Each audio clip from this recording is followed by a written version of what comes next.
السلام علیکم دوستو، ماں کی بے حرمتی کرنے کا انجام۔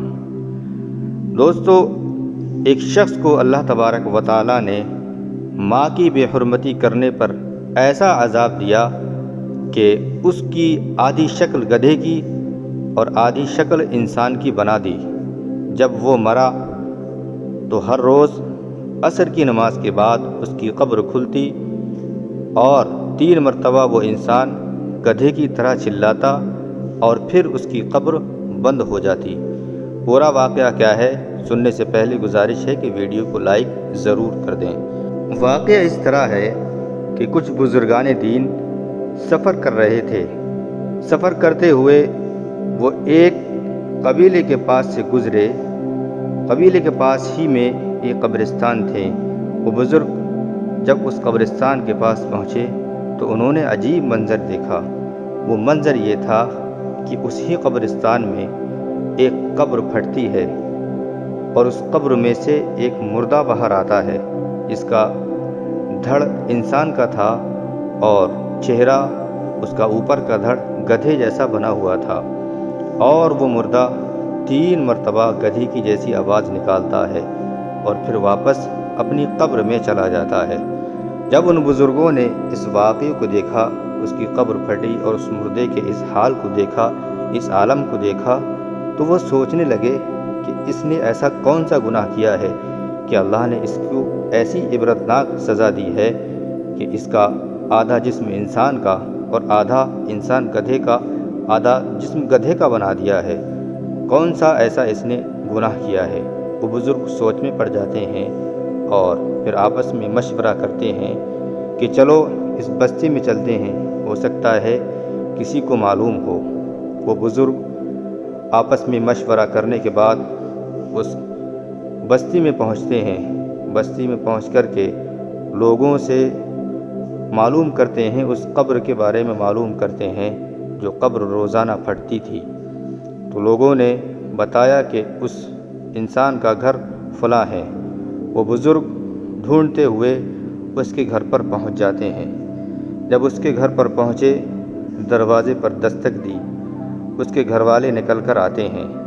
وہ بزرگ ان کے گھر والوں سے معلوم کرتے ہیں کہ کیا معاملہ ہے، اللہ نے کس عذاب کی وجہ سے، کس گناہ کی وجہ سے اس کو یہ سخت سزا دی ہے کہ اس کا آدھا جسم انسان کا اور آدھا گدھے کا بنا دیا ہے، اور ہر روز وہ اسی طرح سے چیختا چلاتا ہے۔ تو اس شخص کی عورت وہ کہتی ہے کہ یہ شخص شراب پیا کرتا تھا، ہر روز شراب کے نشے میں مدہوش رہا کرتا تھا۔ اس کی ماں اس کو سمجھایا کرتی تھی کہ بیٹا یہ حرام کام ہے، اس سے باز رہو، اللہ تعالیٰ ناراض ہو جائے گا۔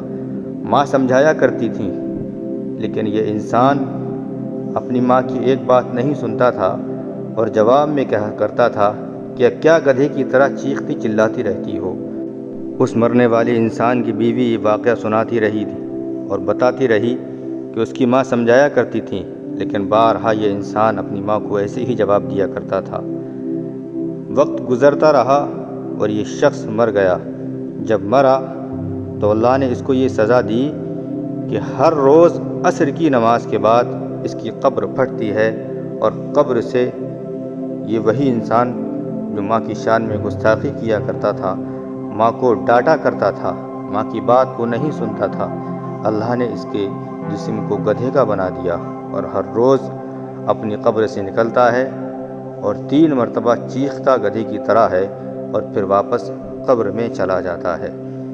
پیارے دوستو، حضرت سیدنا امام حسن رضی اللہ تعالیٰ عنہ فرماتے ہیں کہ میں نے کبھی بھی اپنی ماں حضرت سیدتنا فاطمۃ الزہرا رضی اللہ تعالیٰ عنہا کے ساتھ کھانا تناول نہیں فرمایا، اس وجہ سے کہ کہیں ایسا نہ ہو کہ وہ چیز جو میری ماں کو پسند ہو اور میں اسی چیز کو کھا لوں۔ لہٰذا حضرت سیدنا امام حسن رضی اللہ تعالیٰ عنہ فرماتے ہیں کہ میری والدہ مجھ سے فرماتی تھیں کہ بیٹا جس چیز میں تمہاری خوشی ہے اسی میں میری خوشی ہے، لیکن پھر بھی میں اپنی والدہ محترمہ حضرت فاطمۃ الزہرا رضی اللہ تعالیٰ عنہ کے ساتھ اسی وجہ سے کھانا نہیں کھاتا تھا کہ کہیں ایسا نہ ہو کہ میری والدہ کی شان میں مجھ سے گستاخی ہو جائے، وہ چیز میں نہ کھا لوں جس پر میری والدہ کی نظر ہو کھانے کے لیے، کہ کہیں ایسا نہ ہو۔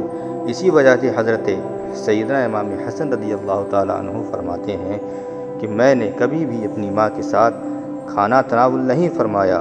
دوستو، اللہ تبارک و تعالیٰ نے ماں باپ کو یہ شان عطا فرمائی ہے کہ ماں ایک ایسی نعمت ہے جس کا اس دنیا میں کوئی بدل نہیں ہے، اور اللہ نے ماں کے قدموں میں ہی جنت کو ڈال دیا ہے، اور باپ ان کی شان یہ ہے کہ ان کو جنت کا دروازہ بنا دیا ہے۔ لہٰذا اس دنیا میں کوئی بھی انسان کتنی ہی نمازیں پڑھے، کتنی ہی عبادتیں کر لیں، اگر ماں باپ کی شان میں گستاخی کرتا ہے، ماں باپ کو پریشان کرتا ہے، ماں باپ کو ستاتا ہے، ماں باپ کے دل کو دکھاتا ہے، تو کوئی بھی نماز، کوئی بھی عبادت اس کی اللہ کی بارگاہ میں قبول نہیں ہوگی، کیونکہ اللہ تبارک و تعالیٰ نے فرما دیا ہے کہ اگر چاہتے ہو میں تم سے راضی ہو جاؤں تو اپنے ماں باپ کو راضی کر لو، اپنے ماں باپ کی خدمت کر لو، اپنے ماں باپ کو راضی کرو۔ جب ماں باپ راضی ہو جائیں گے تو انشاءاللہ اللہ تبارک و تعالیٰ بھی راضی ہو جائے گا۔ دوستو، امید ہے کہ یہ ویڈیو آپ کو پسند آئے گی۔ پسند آئے تو لائک و شیئر ضرور کریں اور ہمارے چینل کو سبسکرائب کریں۔ السلام علیکم ورحمۃ اللہ وبرکاتہ۔